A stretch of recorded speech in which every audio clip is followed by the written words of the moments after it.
कथा प्रारंभ हो तो है सुनो वीर हनुमान आसन आए विराजिए तेज पुंज बलवान सियावर रामचंद्र जी की जय। सीता जी यहाँ रहेंगी, न लक्ष्मण जी रहेंगे, न भरत जी राज्य करेंगे और न राजा ही जीवित रहेंगे, सब उजाड़ हो जाएगा। अस विचार योर छाड़ों को सुख कलंक कोटि जन हो, भरत अवश्य देहु जो बराजू, कानन काह राम कर काजू। हृदय में ऐसा विचार कर क्रोध छोड़ दो, शोक और कलंक की कोठी मत बनो, भरत को अवश्य युवराज पद दो, पर श्री रामचंद्र जीवन में क्या काम है रामचंद्र जी का। नाहि न राम राज्य के भूखे, धर्म दूरी न विषय रस रूखे, गुरु ग्रह बस हूँ राम तज गेहू, न प्रसन्न असबरो तू सरलेहू।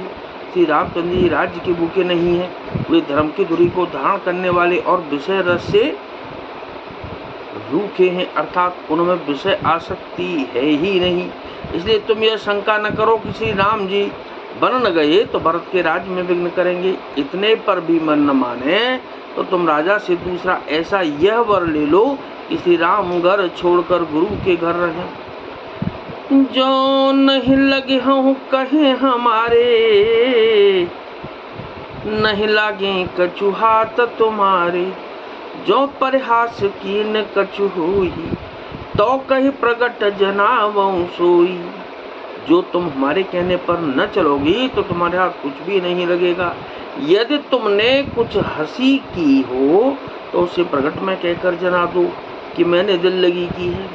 राम सरिस सुत कानन जोगू, और कह कहिया सुन तुम कह लोगू। उठो बेगी सोई करहु उपाही, जे विधि शोक कलंक न साई। रामचरी का पुत्र क्या बन के योग्य है, यह सुनकर लोग तुम्हें क्या कहेंगे। जल्दी उठो और वही उपाय करो जिस उपाय से इस शोक और कलंक का नाश हो। जे भांति शोक कलंक जाई, उपाय करि कुल पालही। हट फेरु राम जात बन, जन बात दूसर चालही।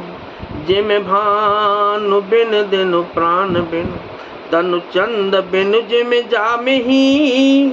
तिम अबद तुलसीदास प्रभु बिनु, समुझ धो जिय भामिनी।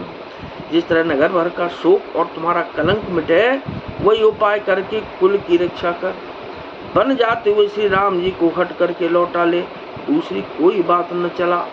तुलसीदास जी कहते हैं, जैसे सूर्य के बिना दिन, प्राण के बिना शरीर और चंद्रमा के बिना रात निर्जीव तथा शोभाहीन हो जाती है, वैसे श्री रामचंद्र जी के बिना अयोध्या हो जाएगी। हे भामिनी, तू अपने हृदय में इस बात को समझ, विचार कर देख तो सही।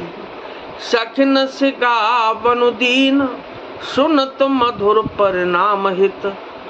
तेह कछु कानन कीन, कुटिल प्रबोधि कुबरी।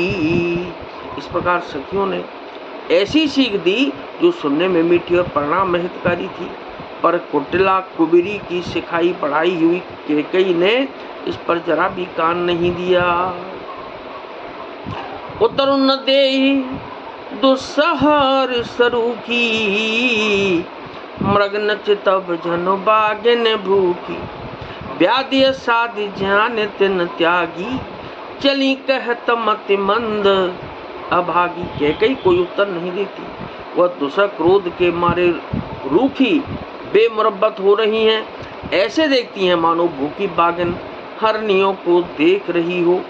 तब सखियों ने रोग को असाध्य समझकर उसे छोड़ दिया, सब उनको मंदबुद्धि अभागिनी कहती हुई चल दी। राजु करत यह देई बिगोही, और कीने से यस जस करहि न कोई।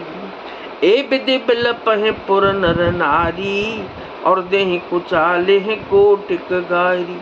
राज करते हुए इस कैकेयी को दैव ने नष्ट कर दिया। इसने जैसा कुछ किया वैसा कोई भी न करेगा। नगर के सब स्त्री पुरुष इस प्रकार विलाप कर रहे हैं और उस कुचाली कैकेयी को करोड़ों गालियां दे रहे हैं। जरहि विषम जर ले सासा, कवन राम बिनु जीवन आशा, विपुल वियोग प्रजाय कुलानी, जनु जलचर गन सूखत पानी। लोग विषम ज्वर भयानक दुख की आग से जल रहे हैं, लंबी सांसें लेते हुए कहते हैं कि श्री रामचंद्र जी के बिना जीने की कौन आशा है। महान वियोग की आशंका से प्रजा ऐसी व्याकुल हो गई है मानो पानी सूखने के समय जलचर जीवों का समुदाय व्याकुल हो। अति विषाद बस लोग लुगाई, गए मातु पहे राम गोसाई। मुख प्रसन्न चित चौगुन चारु, मिटा सोच जन राखे राउ। सभी पुरुष और स्त्रियां अत्यंत विषाद के बस हो रहे हैं। स्वामी श्री रामचंद्र जी माता कौशल्या के पास गए। उनका मुख प्रसन्न है और चित्त में चौगुना चाप उत्साह है। यह सोच मिट गया है कि राजा कहीं रख न ले। श्री राम जी को राज तिलक की बात सुनकर विषाद हुआ था कि सब भाइयों को छोड़कर बड़े भाई को यानी कि मुझको ही राज तिलक क्यों होता है। अब माता कैकेयी की आज्ञा और पिता की मौन सम्मति पाकर वह सोच मिट गया। नवगयंदु रघुबीर मनु, राजू अलान समान। झूठ जाने बन गवन सुने, और आनंदो अधिकान सियावर। रामचंद्र जी की जय, पवन सुत हनुमान जी की जय। श्री रामचंद्र जी का मन नए पकड़े हुए हाथी के समान और राज तिलक उस हाथी के बांधने की कांटेदार लोहे की बेड़ी के समान है।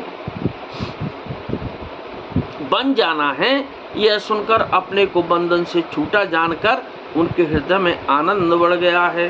तो कथा विसर्जन होतु है और विदा हो हनुमान। राम लखन और जानकी मैया सदा करें कल्याण सियावर। रामचंद्र जी की जय, पवन सुत हनुमान जी की जय।